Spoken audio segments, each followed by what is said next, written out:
จากที่มีอ้น1 คู่ซื้อมาเลี้ยงไว้ฮักไว้แพงเดี๋ยวนี้เฮามีอ้นจำนวนหลายเลยเนาะแล้วก็กำลังขยายเพื่อให้เป็นธุรกิจเนาะเพราะว่าเดี๋ยวนี้นี่อ้นบ่เพียงพอต่อกับตลาดเนาะเกิดมาเท่าใดก็บ่พอแบ่งให้กับแต่ละคนที่อยากได้เนาะเดี๋ยวนี้เกิดมาก็พอแบ่งให้คนละเล็กละน้อยแต่ว่ายังบ่เพียงพอเทื่อเฮาเลย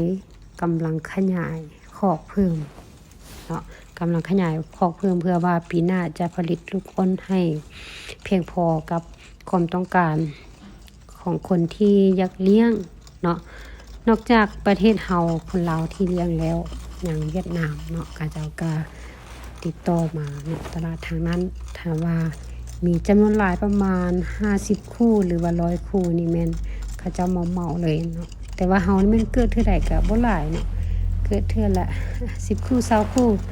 ก็แบ่งกันไปแล้วก็แบบเพราะว่าอ้นนี้มันกินง่ายแล้วก็ดูแลง่ายแล้วก็สะอาดเนาะ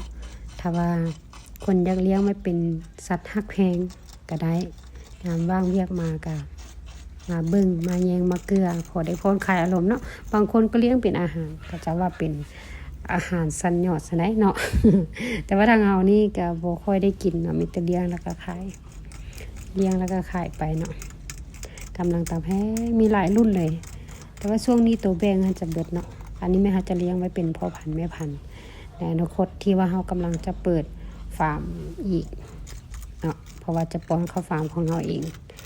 ตัวนี้กำลังขยายไปเลยทุกคนคาดว่าปีหน้าเนาะปีหน้าจะมีอ้นเกิด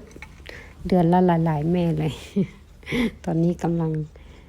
สร้างตัวจากคอกน้อยๆไปก่อนเนาะมีน้อยเฮ็ดน้อยไปขยายไปทุกคนลองเลี้ยงมือเด้อทุกคนเด้อเลี้ยงอ้นกับตาฮักตาแพงหลายคนถามว่าอ้นนี้มันกัดบ่ถ้าเป็นอ้นเลี้ยงที่เฮาเพาะพันธุ์มาแต่เกิดจะคุ้นเนาะก็คือกับสัตว์เลี้ยงตัวอื่นเนาะถ้าว่าเฮาลิ้นเฮาอยู่กับเพิ่นให้หลายๆมันก็จะคุ้นกับคนเฮาสามารถอาบน้ำให้ได้นะบางตัวก็กินข้าวเหนียวได้เด้อาหารหลักก็อ้อยไม้ไผ่สาลีเสริมน้อยนึงกับหัวอาหารหมูน้อยเนาะกินบ่ได้หลายทุกคน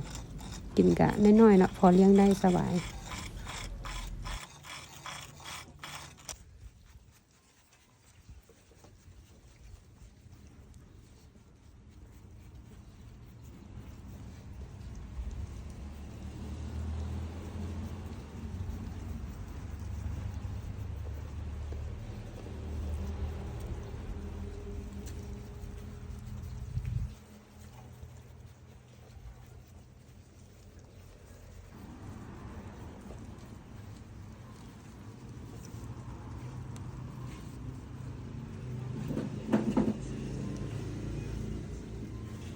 นี่เนี่ยก็คือมากที่ปิดแล้วเนาะยังไม่ล้างเด้อแขกยังได้สั่งเด้อเมื่ออื่นปิดเป็นตลาดจำนวนหลายเลยเนาะไม่เท่าเป็นนั่งขายนี่นะโลเท่าไหร่ไม่เท่า20,000บ่หรือ15,000นี่แหละประมาณนี้แหละตามท้องตลาดเลยแต่ว่าแซ่บเด้อทั้งแซ่บทั้งมันผู้ใดอยากได้แนวสั่งได้เด้อถ้าท่านใดอยากได้แกนแนวพันธุ์มากอ่อนที่มีรสชาติแซ่บมันเหนียวปลูกง่ายดูแลง่ายแล้วก็เป็นไวเนาะ2 เดือนปลายเป็นแล้วก็บ่จำเป็นที่ต้องเฮ็ดครั้งเลยเนาะสามารถปลูกกินในครัวเรือนหรือว่าปลูกขายเป็นสินค้าได้เนาะถ้าว่าสนใจทักเพจได้เลยหรือว่าติดต่อมาที่เบอร์ทางเพจเฮาเนาะ